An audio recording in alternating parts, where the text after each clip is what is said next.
Hello and welcome, this is Vikas Pathak and you are watching analyse for you. इस video में मैं बात करने वाला हूं नेपाल और इंडिया डिस्प्यूट्स के बारे में। इसमें चाइना का इन्फ्लुएंस है भी या नहीं है, तो कितना है, बिल्कुल पॉइंट वाइज मैं डिस्कस करूंगा। और इंडिया और नेपाल के बीच में बॉर्डर डिस्प्यूट्स क्या है उसके बारे में भी मैं डिस्कस करने वाला हूं।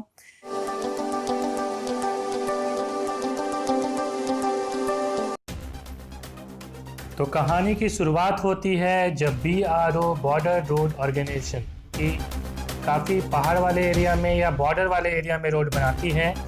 तो ये लीपू लेक के पास जो है एक रोड बनता है और इस रोड से ही जो है डिस्प्यूट की शुरुआत होती है।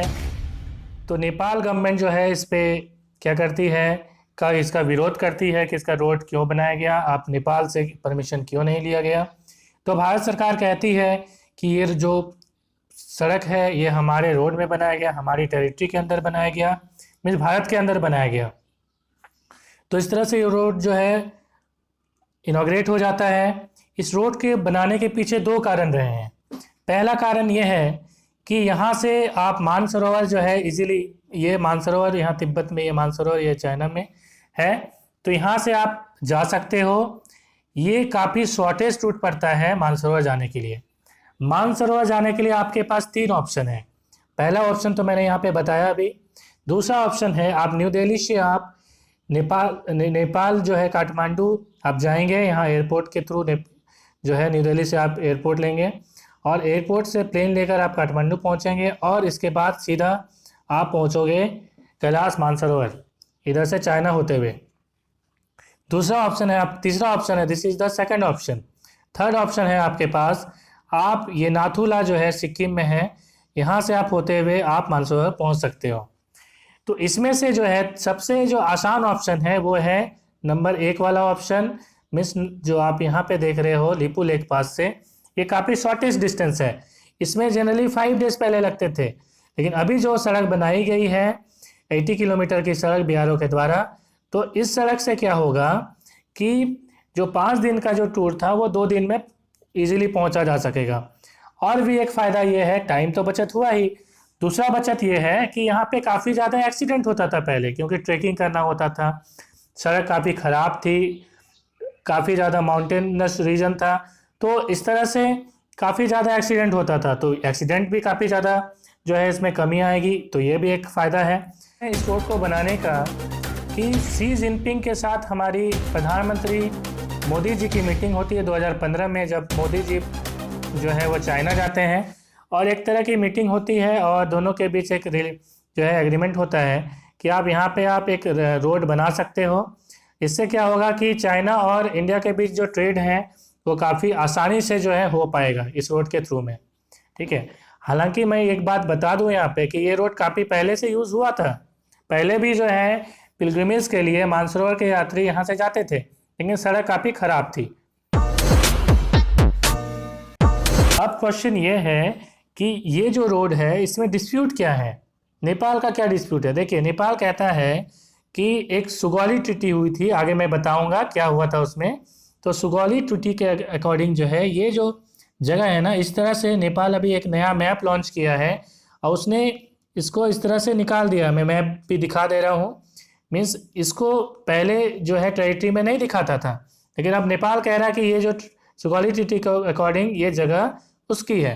तो उसके अकॉर्डिंग क्या है कि ये जो है नेपाल टेरिटरी के अंदर पड़ेगा, लेकिन हमारा जो भारत है उसके अकॉर्डिंग ये जो जगह है ये बिल्कुल हमारी है ना।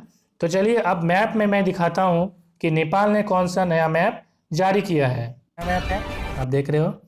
तो यहाँ पे ये जो पार्ट आप देख रहे हो निकला हुआ, तो ये पार्ट जो है पहले मैप में नेपाल शो नहीं करता था, अब कह रहा है कि ये इसका पार्ट है। ठीक है, तो यही यहाँ पे डिस्प्यूट्स हैं। अब चलिए ट्रीटी ऑफ सुगौली के बारे में चर्चा कर लेते हैं, तब पता हमें चलेगा कि एक्चुअल में भारत सत्य बोल रहा है या नेपाल सत्य बोल रहा है। तो चलिए इसकी बात कर लेते हैं। तो बात 1814 की है, जब भारत पर अंग्रेज़ों का शासन था। भारत है क्यों कहा जाता है कि अंग्रेज़ों का सूर्य अस्त नहीं होता था, मीन्स वो काफ़ी ज़्यादा देशों में अपना शासन चलाते थे। तो ऐसा हुआ कि अंग्रेज क्या करना चाहते थे कि नेपाल में जो है अटैक करना चाहते थे। क्यों? उसे अपनी सीमा को बढ़ाना था, तो उसने क्या किया कि नेपाल में अटैक कर दिया। तो यहाँ पे अभी ब्रिटिश शासन है। अब उस टाइम में नेपाल में क्या है कि एक राजा का शासन हुआ करता था, जिसे किंगडम ऑफ गोरखा गोरखा कहा जाता है। तो जब 1814 में अंग्रेज़ों ने नेपाल पे अटैक किया, तो इसके बाद क्या हुआ कि 1816 में युद्ध विराम होता है और दोनों के बीच एक ट्रीटी साइन की जाती है। और उसकी ये ट्रीटी क्यों की गई? तो ये ट्रीटी करने के कारण है कि नेपाल की सीमा क्या होगी और इंडिया की सीमा क्या होगी। तो बाउंड्री के लिए दो नदी को चुना गया, एक तो यहाँ पे काली रिवर थी और दूसरी आप यहाँ पे देखोगे तो यहाँ पे एक मेची रिवर है। तो काली रिवर के इस साइड में नेपाल को कहा गया और इस साइड में जो है नेपाल की सीमा जो है वो कही गई। तो काली रिवर के आप वेस्ट में जाओगे तो इंडिया की सीमा और ईस्ट में जाओगे तो नेपाल की सीमा निर्धारित की गई। अब ये तो हुआ था 1816 में। अब इसमें क्या हुआ देखिए कि जब एक रिवर निकलती है तो इस तरह से निकल सकती है। एक रिवर है तो उसकी कई बार क्या होता है, एक पतली धारा निकल जाती है, मोटी धारा निकल जाती है। वैसे ही यहाँ पे हुआ है ऐसा कि ये जो रीजन है समझिए जहाँ से ये निकल रही है रिवर, तो एक इस तरह से निकल रही है और एक इस तरह से गई है। तो ब्रिटिश जो है अंग्रेज ने पहले क्या किया कि ये जो मोटी धारा है, ये मोटी धारा, ये जो वेस्टर्न साइड है ये मोटी धारा है, तो इसको क्या किया, एक रेफरेंस पॉइंट ले लिया कि इसके इस तरफ जो है वो नेपाल होगा और इस तरफ इंडिया होगा। तो पहले तो 1827 में उन्होंने एक मैप पब्लिश कर दी जो कि ये मोटी धारा को लेकर जो है काली रिवर की मोटी धारा को लेकर बनाया। अब कुछ दिन के बाद ब्रिटिशर को लगा नहीं कि भाई ये जो लैंड, मेरा जो पीस ऑफ लैंड है जो बच गया है, ये काफ़ी इंपॉर्टेंट होगा हमारे लिए। क्यों इंपॉर्टेंट होगा? क्योंकि यहाँ से चाइना का ट्रेड जो है, मैंने भी पहले भी बताया था कि इसलिए इंडिया ने ये रोड बनाया है क्योंकि हमारा है ये अभी। तो अंग्रेज़ों को लगा कि भाई ये पीस ऑफ लैंड तो हमने नेपाल को दे दिया है, लेकिन ये काफ़ी इंपॉर्टेंट है हमारे लिए, चाइना के साथ ये ट्रेड करना है। तो 1860 में क्या किया कि अंग्रेज़ों ने एक नया मैप जो है पब्लिश किया और उसमें ये जो पतली धारा, ये जो मैंने पतली धारा के बारे में कहा, ये पतली धारा जो है उससे रेफरेंस लेके उसके ईस्ट में नेपाल को बना दिया कि नेपाल है, आपका सीमा ये है। तो इस तरह से किया गया। तो यहाँ पे ये डिस्प्यूट चल रहा है। तो देखिए, मैं ये कहूँगा कि अंग्रेज के समय में हमारे तो काफ़ी ज़्यादा एक्सपेंशन था। आप कहोगे अफगानिस्तान हमारा था, आप औरंगजेब के समय में आप देखोगे तो अफगानिस्तान हमारा था। इसका मतलब ये नहीं है कि अफगानिस्तान अब हमारा है। तो आप सिर्फ पास्ट में क्या हुआ उससे आप जो है नहीं कर सकते हो, है ना, कि आपका प्रेजेंट क्या है। तो आपको प्रेजेंट देखना होगा। तो क्या हुआ कि इतने दिन से नेपाल कहाँ बैठा हुआ था, है ना। उस टाइम में जो है किंगडम ऑफ नेपाल ने ये तो मैप मान लिया था। अब कहाँ से जो है यह प्रॉब्लम खड़ी हो रही है? तो ये डिस्प्यूट बिल्कुल किसके कारण हो रही है? तो मैं कह सकता हूँ ये चाइना के कारण हो रही है। अब चाइना के कारण क्यों हो रही है, इसके पीछे क्या तर्क है, चलिए तर्क को डिस्कस कर लेते हैं। देखिए, चाइनीज़ इन्फ्लुएंस को समझने के पहले और थोड़ा सा जान लेते हैं ये जो डिस्प्यूट है। यहाँ पे देखिए, मैंने कहा कि ये जो पार्ट है थोड़ा सा नेपाल ने अपनी सीमा में अभी नया मैप में बढ़ा के दिखा दिया है। मैंने यहाँ पे थोड़ा सा मैं रब कर लेता हूँ। मान लीजिए अभी फ़िलहाल ये नेपाल का मैप है, यहाँ पे थोड़ा सा ये बढ़ा दिया है। तो ये जो है उत्तराखंड में पड़ रहा है। तो इस जगह में जो है वो लिम्पियाधुरा है और ये जो है यहाँ पे जो है वो लिपू लेक है। ठीक है, तो मेनली ये दो प्रॉब्लम है ये दो जगह पे। और एक है यहाँ पे जो है एक जगह है जिसे कहते हैं ये जो जगह है ये है काला पानी। तो अब नेपाल तो कह रहा है ये काला पानी भी उसका है, ये लिपू लेक भी उसका है, लिम्पियाधुरा भी उसका है, जबकि हमारा कहना है कि ये भाई ये तो हमारा है। तो यहाँ पे डिस्कशन चल रही है, होपफुली ये सॉल्व हो जाए। तो चलिए, नेपाल जो चाइना का इन्फ्लुएंस है उसे आप समझ लेते हैं। तो जब नेपाल में कम्युनिस्ट पार्टी की सरकार, नेपालीज कम्युनिस्ट पार्टी की सरकार, केपी शर्मा ओली जो है उसके जैसे प्रधानमंत्री हैं, तो उनकी सरकार जब गिर रही होती है, सरकार गिरने का मतलब है केपी शर्मा जो है प्रधानमंत्री अब नहीं बने रहते। तो उस टाइम में क्या हुआ कि चाइना की जो इन्वॉय है, ठीक है, मीन्स चाइना की जो राजदूत है नेपाल में, वो क्या करती है, सभी पार्टी को मिला के एक मीटिंग कराती है। अब आप समझिए, एक एम्बेसडर दूसरे देश में दूसरे पार्टी को मिलाकर एक मीटिंग करती है, कितना बड़ी बात है ये। ये हमारे देश में पॉसिबल है क्या? बिल्कुल पॉसिबल नहीं है। तो मीटिंग कराने के बाद क्या होता है कि आपस में सहमति बना के कि भाई आप सपोर्ट करते रहें केपी शर्मा ओली का और सरकार को बनाए रखें। यही नहीं, साथ ही क्या होता है कि शी जिनपिंग, विद्या देवी भंडारी जो नेपाल के प्रेसिडेंट हैं, उन्हें कॉल करती है 40 मिनट्स, 40 मिनट के फ़ोन कॉल्स में वो जो है केपी शर्मा ओली का जो किडनी ट्रांसप्लांट हुआ था उसके बारे में पूछती हैं, हालचाल पूछती हैं। साथ ही साथ वो बोलती हैं कि वो जो है केपी शर्मा ओली को काफ़ी सपोर्ट करते हैं शी जिनपिंग, और कहते हैं कि आप उन्हें सपोर्ट करते रहें, उन्हें सरकार जो है वहाँ पे बना के रखने दें। तो ऐसा वो फ़ोन कॉल में। चाइना यहाँ पे ही नहीं रुकती है, चाइना एक प्रेस रिलीज जारी करती है 27 अप्रैल 2020 को, और उस प्रेस रिलीज में कहती है कि उनका सपोर्ट जो है केपी शर्मा ओली को काफ़ी ज़्यादा है। ठीक है, ये उसकी प्रेस रिलीज की फाइल है, आपको आप यहाँ से देख सकते हो।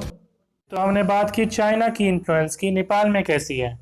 अब हम बात कर लेते हैं कि नेपाल का रिएक्शन क्या है इंडिया के प्रति, इंडिया के साथ वो कैसा रिलेशन रखना चाहता है। दूसरा, केपी शर्मा ओली एक स्टेटमेंट देते हैं कि नेपाल में जो कोरोना वायरस फैला है 85% ऑफ द कोरोना वायरस वो इंडिया से आया है। साथ ही साथ उन्होंने ये भी कहा कि जो इंडियन कोरोना वायरस है वो ज़्यादा फैटल है, वो ज़्यादा खतरनाक है चाइनीज़ कोरोना वायरस से। यही नहीं, इंडिया, नेपाल और ब्रिटेन के बीच में एक ट्रीटी साइन हुई थी जिसे ट्राई पार्टी एग्रीमेंट कहा जाता है, जो कि 1947 में जब हमारा देश आज़ाद होता है तो उस टाइम में ये साइन किया गया था। तो इसमें क्या गया था कि गुरखा जो थे वो हमारी मिलिट्री में सर्विस कर सकते हैं, ऐसा ट्रीटी में लिखा हुआ है। तो अभी भी जो वहाँ के गुरखाज हैं, मीन्स नेपाली जो सिटीज़न हैं, वो हमारे देश के आर्मी में ज्वाइन कर सकते हैं, वो या तो वो नेपाल के आर्मी में ज्वाइन कर सकते हैं, ये उनके पास ये ऑप्शन रहता है। तो यहाँ पे काफ़ी ज़्यादा 30,000 से भी ज़्यादा गुरखाज हमारी इंडियन आर्मी में अभी भी देश जो है सेवा दे रहे हैं, और वो काफ़ी जांबाज भी होते हैं। तो केपी शर्मा ओली ने एक लेटर लिखा ब्रिटेन को और कहा कि ये जो एग्रीमेंट है, इस एग्रीमेंट को एडिट किया जाए। मैं तो कहूँगा वो ऐसा चाहते हैं कि इस एग्रीमेंट को बिल्कुल स्क्रैप करके कचड़े के डब्बे में वो डाल देना चाहते हैं। ये तो बात मैंने की नेपाली रिएक्शन की, लेकिन एक्चुअली ये क्यों कर रहा है ऐसा? कुछ तो लाभ होगा नेपाल को, तभी ऐसा वो कर रहा है। तो चलिए उसके बारे में डिस्कस कर लेते हैं। 90% जो एफडीए, फॉरेन डायरेक्ट इन्वेस्टमेंट जो आता है नेपाल में, वो चाइना से आता है। आपको इसे समझना पड़ेगा, ये तो पहला पॉइंट है। दूसरा, नेपाल ने चाइना की जो बीजिंग बेल्ट रोड इनिशिएटिव है उसको साइन किया हुआ है। अब देखिए साथ ही क्या हो रहा है, ये जो कीरंग है, दिस इज इन चाइना से एक रेलवे प्रोजेक्ट बनाई जा रही है, जो कि यहाँ से आप देख रहे हैं काठमांडू से जो है होते हुए आप यहाँ पे देख रहे हैं लुम्बिनी, जो लास्ट रीजन है ये लुम्बिनी, ठीक है, जो बौद्ध काफ़ी इंपॉर्टेंट है बौद्धिज्म के लिए। तो ये लुम्बिनी तक जो है ये रेलवे प्रोजेक्ट बनाई जा रही है। तो ये काफ़ी एक सिक्योरिटी चैलेंज भी है हमारे इंडिया के लिए, वो तो एक अलग बात है। लेकिन ये जो डेवलपमेंट प्रोजेक्ट हो रहा है चाइना जो यहाँ पे कर रहा है, ये एक बहुत बड़ा इशू है नेपाल के लिए, इसलिए वो जो है चाइना को देशभक्ति दिखा रहा है। देशभक्ति मैं क्या कहूँगा, यहाँ पे चाइना भक्ति दिखा रहा है ना। देखिए तीसरा पॉइंट ये है कि चाइना और नेपाल दोनों में ही कम्युनिस्ट की सरकार है, तो दोनों की विचारधारा सेम है। तो साथ ही साथ क्या हुआ कि मैंने बताया कि कैसे चाइनीज़ एनवॉय ने, चाइना की राजदूत ने नेपाल की सरकार को, मीन्स केपी शर्मा ओली की सरकार को डूबने से बचा लिया। तो ये भी एक कारण है कि वो चाइना के प्रति चाइना भक्ति दिखा रहे हैं। हम वसुधैव कुटुंबकम पर विश्वास करते हैं और हमारे पड़ोसी तो हमारे लिए काफ़ी इम्पोर्टेंट हैं। तो इंडिया हमेशा कोशिश करता रहा है कि ये जो विवाद है ये सुलझ जाए।